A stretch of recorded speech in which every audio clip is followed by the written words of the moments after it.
They say time heals everything, but no one tells you what to do when you don't want to heal.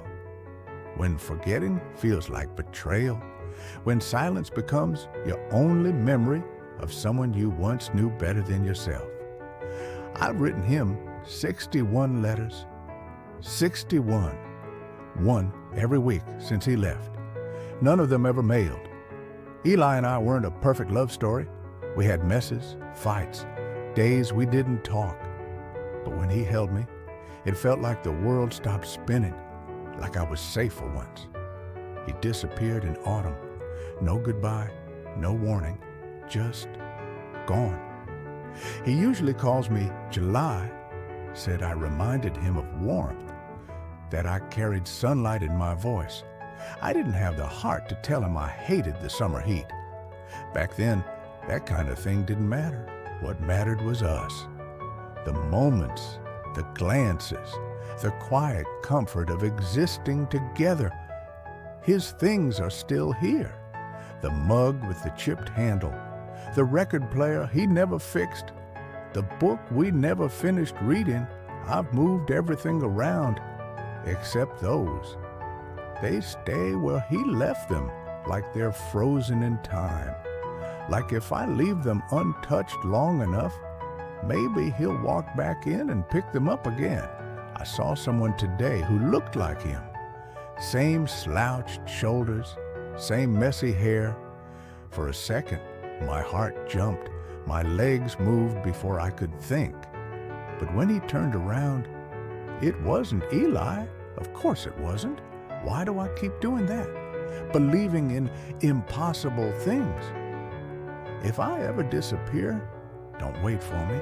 Just remember me in the sky, okay? In the quiet places. You knew you were leaving, didn't you?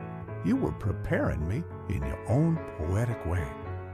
But I didn't want poetry. I wanted you. Every letter was a conversation I was too afraid to start. Words I was terrified you'd never hear, or worse, wouldn't care about. But today felt different. Dear Eli, I don't know where you are. I don't know if you're happy, but I need to tell you something. I stopped crying when I heard your name, but I still flinch when I hear it in a crowd. I still sleep on one side of the bed. I still play the song you hummed while doing dishes. I think I'm scared that if I stop missing you, you'll stop existing. Love always, July. I stood in front of the mailbox for 17 minutes. I timed it. I imagined every possibility. You opening the letter and smiling. You opening it and crying. You never opening it at all.